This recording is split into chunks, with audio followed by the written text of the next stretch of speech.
करवा चौथ की पौराणिक कथाएं। करवा चौथ की कहानी है कि देवी करवा अपने पति के साथ तुंगभद्रा नदी के पास रहती थी। एक दिन करवा के पति नदी में स्नान करने गए तो एक मगरमच्छ ने उनका पैर पकड़ लिया और नदी में खींचने लगा।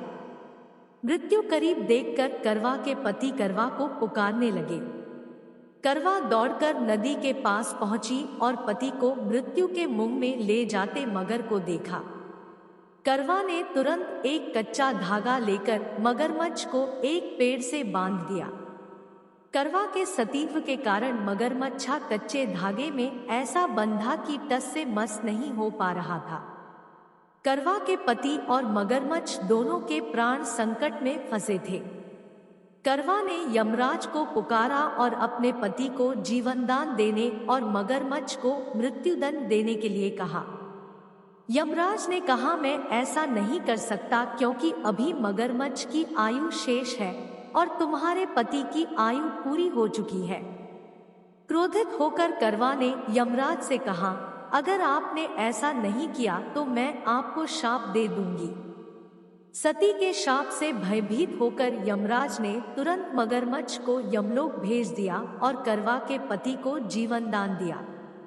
इसलिए करवा चौथ के व्रत में सुहागन स्त्रियां करवा माता से प्रार्थना करती हैं कि हे करवा माता, जैसे आपने अपने पति को मृत्यु के मुंह से वापस निकाल लिया वैसे ही मेरे सुहाग की भी रक्षा करना।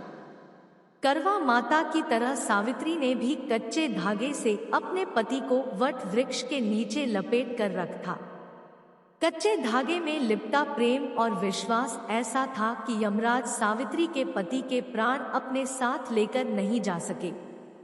सावित्री के पति के प्राण को यमराज को लौटाना पड़ा और सावित्री को वरदान देना पड़ा कि उनका सुहाग हमेशा बना रहेगा और लंबे समय तक दोनों साथ रहेंगे।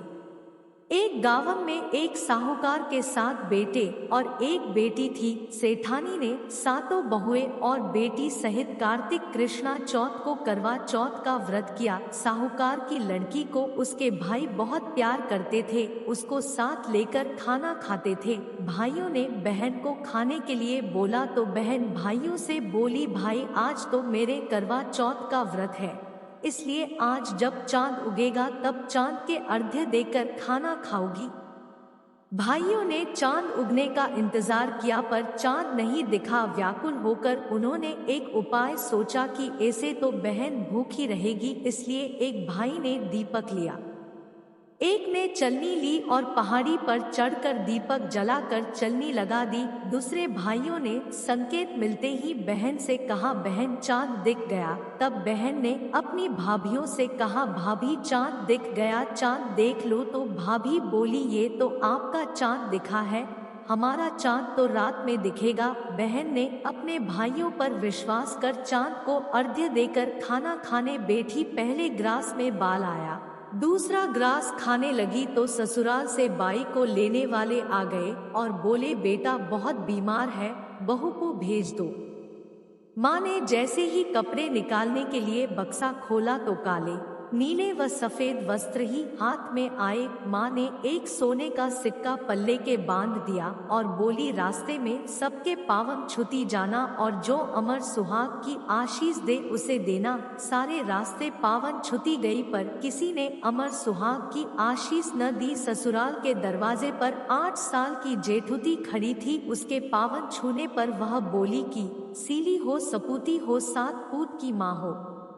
यह सुनते ही सोने का सिक्का निकालकर उसे दे दिया और पल्ले के गांठन बांध ली। अंदर गई तो पति मरा पड़ा था। बहू ने अपने मरे हुए पति को जलाने के लिए नहीं ले जाने दिया और अपने मरे हुए पति को लेकर एक कुटिया जो गांव के बाहर थी उसमें जाकर अपने पति का सिर गोद में लेकर बैठ गई। इससे सब परिवार व गांव वाले उससे नाराज हो गए और सब ने उससे दूरी बना ली। उसकी कुटिया की तरफ कोई नहीं जाता। एक छोटी जेठुती उसको खाना दे आती और कहती, मुर्दा सेवती रोटी ले। कुछ समय के बाद माघ की तिल चौथ आई और बोली, करवा ल तू करवा ल भाया की प्यारी करवा ले।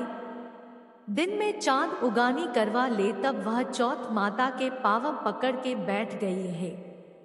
चौथ माता मेरा उजड़ा सुहाग तो आपको लौटना ही पड़ेगा। नादानी में हुई गलती की इतनी बड़ी सजा मत दो माँ, मुझे मेरी गलती का पश्चाताप है। मैं आपसे हाथ जोड़कर प्रार्थना करती हूँ। तब चौथ माता बोली, मुझसे बड़ी तो बैशाख की चौथ है, वो आएगी तो उससे तेरा सुहाग मांगना। इसी तरह बैशाख की चौथ आई, उसने कहा भादवे की चौथ आएगी तो तुझे सुहाग देगी। थोड़े समय बाद भादुड़ी चौथ माता आई तो उसने भी यही सब कहा तो पाँव पकड़कर बैठ गई और रोने लगी। उसकी करुण पुकार सुनकर भादुड़ी चौथ माता बोली, तुझसे कार्तिक कृष्ण करवा चौथ माता रुष्ट हुई है तो वही तेरा सुहाग तुझे लौटा सकती है। यदि वह चली गई तो तुझे तेरा सुहाग कोई नहीं लौटा सकता। कार्तिक का महीना आया, चौथ माता स्वर्ग से नीचे उतर आई और गुस्से से बोली, 7 भाया की बहन करवा ले, दिन में चांद उगानी करवा ले, व्रत भांडनी करवा ले। साहूकार की बेटी ने चौथ माता के पाँव पकड़ लिए, वह विलाप करने लगी, हे चौथ माता मेरी बिगड़ी आपको बनानी ही पड़ेगी। इस जग में माँ से बढ़कर कोई नहीं है। माँ ही बेटी का दुख दूर कर सकती है। माँ का हृदय अत्यंत विशाल होता है। माँ मुझ अभागिन पर अपनी कृपा दृष्टि बरसाओ। चौथ माता उसकी सच्ची भक्ति व त्याग से प्रसन्न हो गई और उसे अखंड सौभाग्यवती का आशीर्वाद देते ही उसका पति जीवित हो गया और माँ अंतर्ध्यान हो गई। पति उठा और बोला, मुझे बहुत नींद आई। वह बोली, मुझे 12 महीने हो गई आपकी सेवा करते, मुझे तो चौथ माता ने सुहाग दिया है। जब जेठुती रोटी देने आई तो उसे काकी की बात करने की आवाज आई तो घर जाकर बताया। सासू जी ने आकर देखा तो बहू व बेटा दोनों जिम रहे हैं, वह चौपड़ पासा खेल रहे हैं। सासू जी यह सब देखकर प्रसन्न होकर पूछने लगी, ये सब कैसे हुआ? तो बहू बोली, चौथ माता ने अखंड सौभाग्य की आशीष दी है। सब लोग चौथ माता का चमत्कार देख चौथ माता की जय जयकार करने लगे। चौथ माता का उद्यापन कर सारी नगरी में कहलवा दिया कि सब कोई चौथ माता का व्रत करो। तेहर चौथ नहीं तो 4 चौथ नहीं तो 2 चौथ तो सबको करनी ही चाहिए। हे चौथ माता, जैसे अमर सुहाग साहूकार की बेटी को दिया वैसा सबको देना। सभी पर अपनी कृपा बनाए रखना। विधि विधान से कहानी कहने सुनने वालों भक्तों पर सदैव अपनी कृपा बनाए रखना।